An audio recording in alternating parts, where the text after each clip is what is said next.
All right, hey everybody. Welcome, welcome. This is round 2 today of getting started with Data 360 for admins. We ran out of time the first time. We also got started late because of some tech stuff. So hopefully this time we get a little bit further. But worst case scenario, at the end of the deck, there's a QR code so you can go to this deck and the other 3 ones that I had to do today. And that way you can check them all out. First things first, forward-looking statement, don't buy any stock based on what I say. Don't sell any stock based on what I say. If you have any tips, do give them to me. I will buy stock based on what you say, but you can't do it based on what I say. Next screen's going to ask you a quick question. I'm not going to look, just pick whatever you want. Okay, I am Chris Stegall. I work for MK Partners. We are a consulting firm, which means I get to see lots of different clients, lots of different use cases, and that is cool. I started in the Salesforce world because I was doing business development. I was making cold calls, and I hated it. And so I kept complaining about our org until they said, you fix it. And I said, yes, I'm off the phones. And then I think that's sort of a similar track for a lot of admins is we ended up in this software. We didn't go to school for it. And we realized how much of an opportunity there was for us to build a career out of it and how much fun it can be and how great the community is. And so here we are. Data 360 is another opportunity for that. This talk I first gave like 3 or 4 years ago. We did it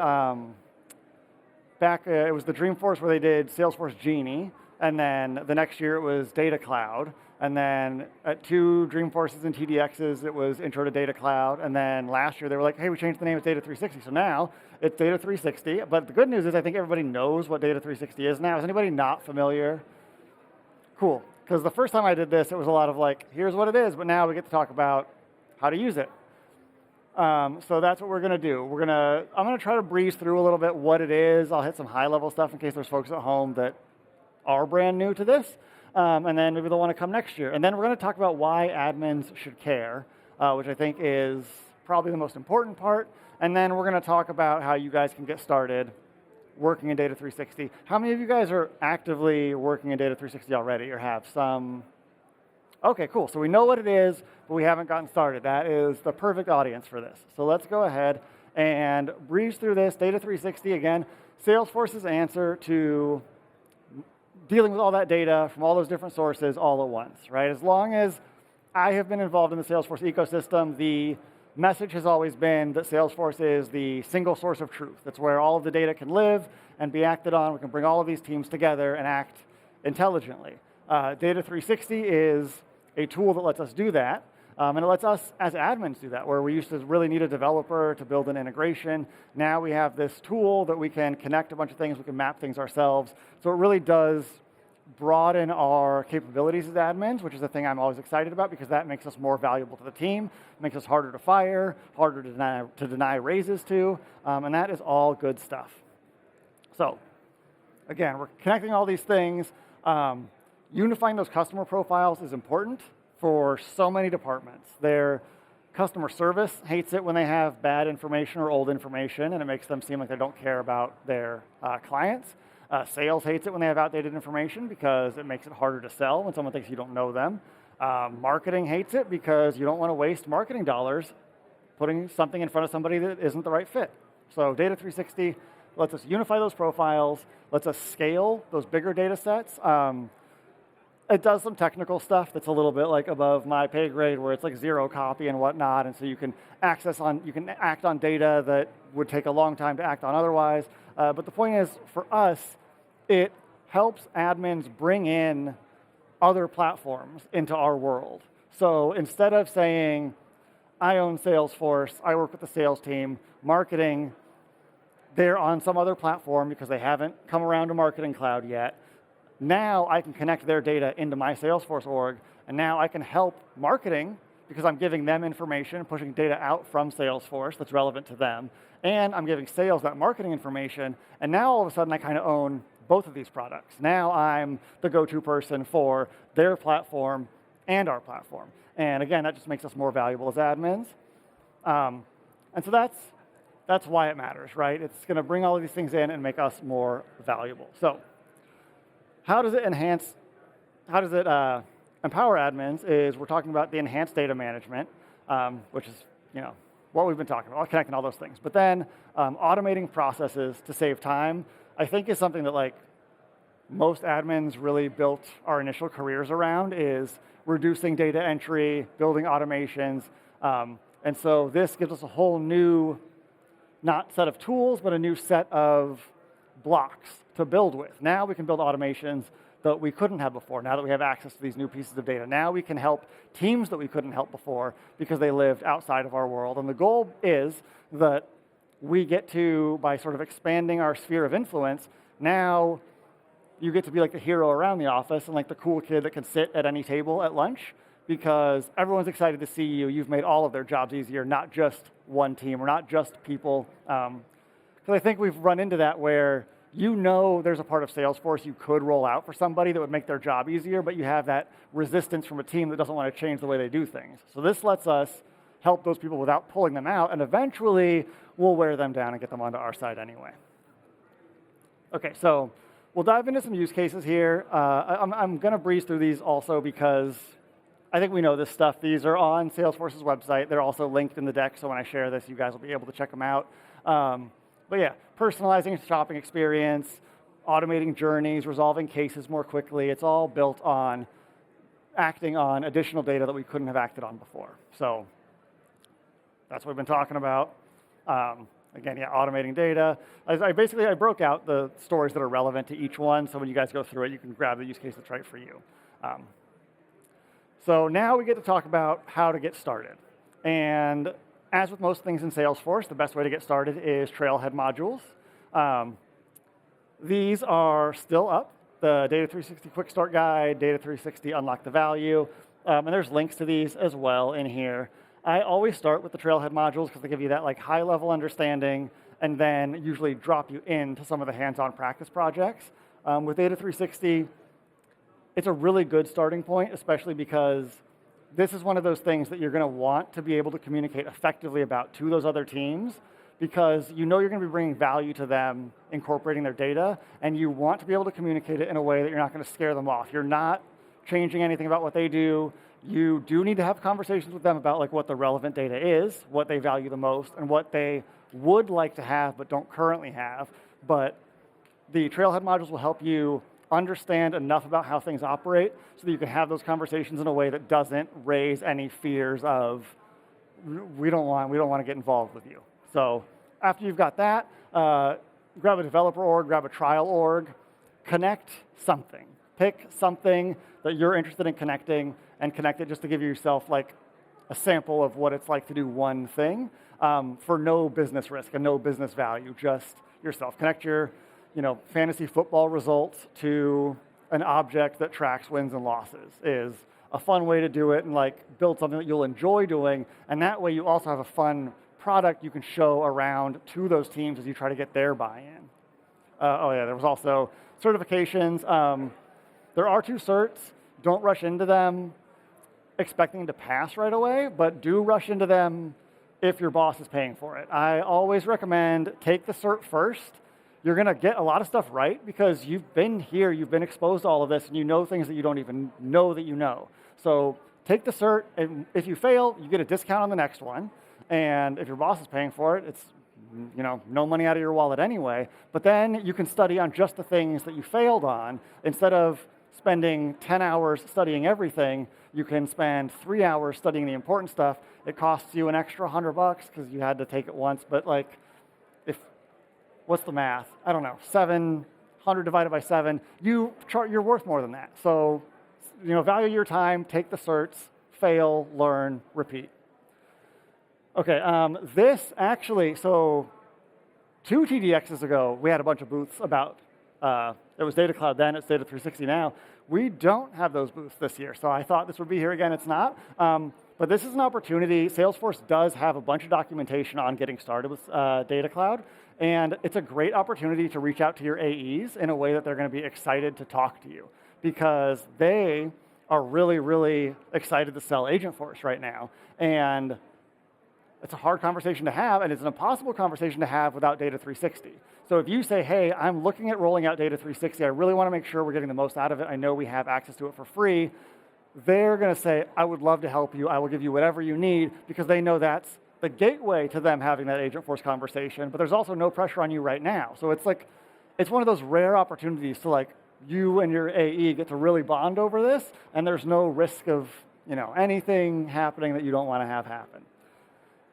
So then success stories. There was, I got the details over here, but you can see up there the basics. We had there was the admin who, mid-sized retail company.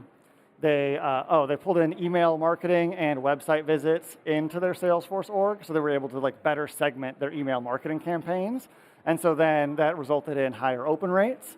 And that was a situation where the marketing department really was kind of very possessive of their data. They didn't want people to see what was going on behind the scenes. They didn't want their data going out to Salesforce. They were concerned. I think marketers sometimes have that fear of like, if you see what I'm doing, you're going to see I'm taking a lot of risks, and a lot of them miss. And I don't want anyone to see my misses. I just want them to see my successes. So this was a win in that regard. We got the marketing department excited about something on the Salesforce side of things. And then in the other instance, we had a manufacturing company, and they had a process that was taking 15 hours a week across a few people. And it was basically data entry, basically copying and pasting, but with some complexity in terms of knowing these, which things needed to go where based on some circumstances. But that's all stuff that we could, once we had Data360 set up, then we can build a flow to handle all those ifs and whens, and we save 15 hours a week on that. And that frees people up to do what you hired them for, because nobody gets hired because they're good at copying and pasting. We all got hired because we're good at something job specific. And so that's how you can sell this to those departments, to say, hey, let's get your people not doing the manual stuff. Let's get you doing what you were hired to do. So best practices, 5 tips. Start small.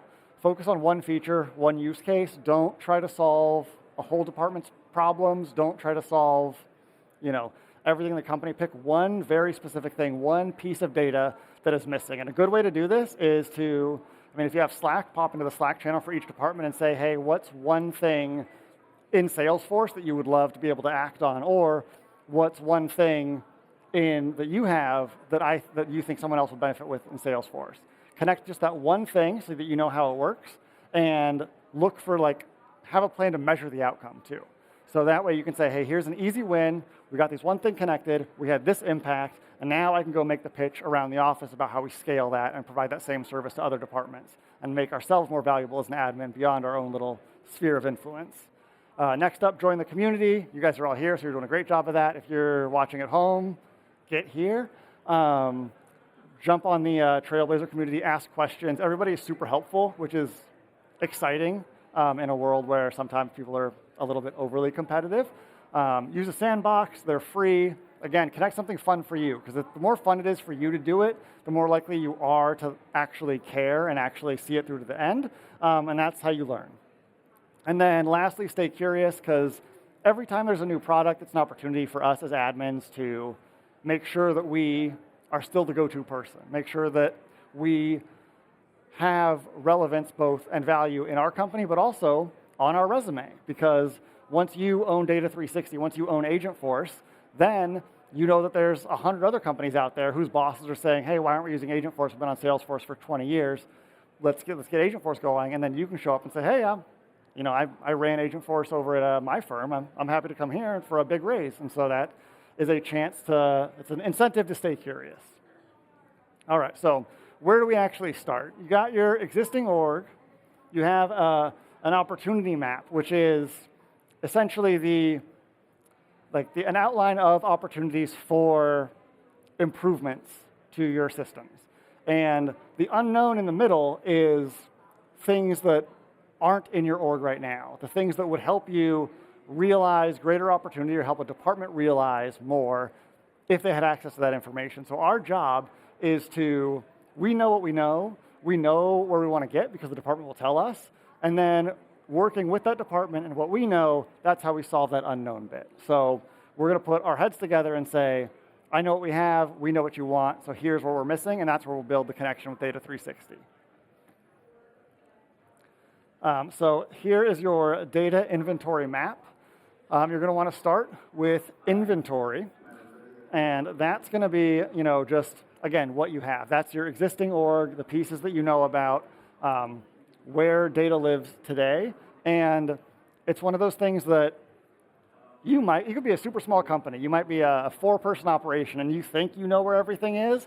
You still have to bring other people into this conversation, because it's going to turn out that Dave has a spreadsheet on his phone that's nowhere else, that's just numbers that he remembers. There's going to be somebody that, has a notepad on their desk that's just like a thick thing of notes. And so you're going to need to know where all of these bits of information live so you can connect them, and maybe hopefully encourage people out of analog world. Then you're going to map systems, talk to the departments about what systems they're using, because that will help you figure out where the most high-value connections are based on where that data lives. You'll know which systems we want to connect first. Then we're going to identify critical data. So because we want to start small, we still want to make sure, so we have that conversation about where the data is, we have that conversation about what systems it's stored on. So then we'll pick one that is going to have the most relevance, but we'll pick just one piece or 2 pieces that are extra critical, the most valuable pieces, and connect just those. Because if you try to connect everything, then something doesn't work. It looks like, okay, well, I didn't want to deal with this anyway. Let's just go back to how things were. But if you can grab one thing, focus on making that work, then you can prove the value of having that connection, and then it's easier to scale internally because you've built that trust. And then lastly, you need to identify who owns all of these pieces. Who's responsible for which system? Who's responsible for what data?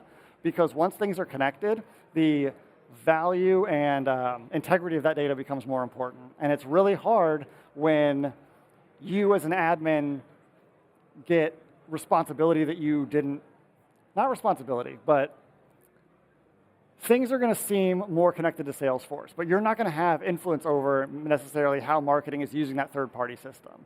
But so you need to identify an owner. You can't just say, oh, well, the head of marketing, it's going to be their problem, because you're going to come to them and they're going to say, no, it's your world now. It's data, so you make sure it's entered correctly. So identify the owners, identify one critical piece of the most used system after you've done your inventory, and then you can start acting and you'll have like a set up system of accountability in place. Okay, here's how we identify high-value use cases. We're going to pick one problem, one piece of a workflow that is currently a headache, or one piece of a workflow where some data is missing. Maybe it's, I hate dialing phones. Maybe it's, I hate, looking up when their last order was. Whatever it is, pick one piece of data, one workflow, and have a measurable outcome so that you can say, we know this works because we saw this result, because that makes it so much easier to go around to everybody else and get things connected. I am real short on time, so we're going to hustle here and get to the end so that we can get that QR code up there. But here's a readiness checklist. This is one of those things that, a lot of these slides are going to be things that you can print out and bring to that first meeting you have with those departments. So you can say, here's what we want to accomplish today. We want to inventory our data, our systems, find the critical measure, and then find the owners. We're going to want to talk data quality, consistency of profiles, access rules, and how that aligns with the business. And then again, so we've talked about starting small, measure, learn, and then scale. There is all of my talking on these slides, so when you guys get this, you'll be able to read what I would have said if I wasn't speeding through them. But yeah, so that on the left is the Trailhead modules to get started. And then on the right there is this deck and the other 3 decks from today. So you guys can catch up on this offline, as well as the Agentforce Trusted Data Talk, and the Agentforce ROI Talk, and the Agentforce Roadmap Talk. Yeah, we did it just under time. Oh, there's one more slide that says you can get free coffee if you fill out a survey, but I think those are probably all gone because it was the first 700 people. If you still want to give me a review, that would be awesome. Did everyone get a chance to photo this? I still see one camera. Okay, cool. And then, yeah, there's the coffee slide if you guys want to take a shot at coffee again. No takers. Coffee's free right over there. And thank you guys so much. Have a good lunch.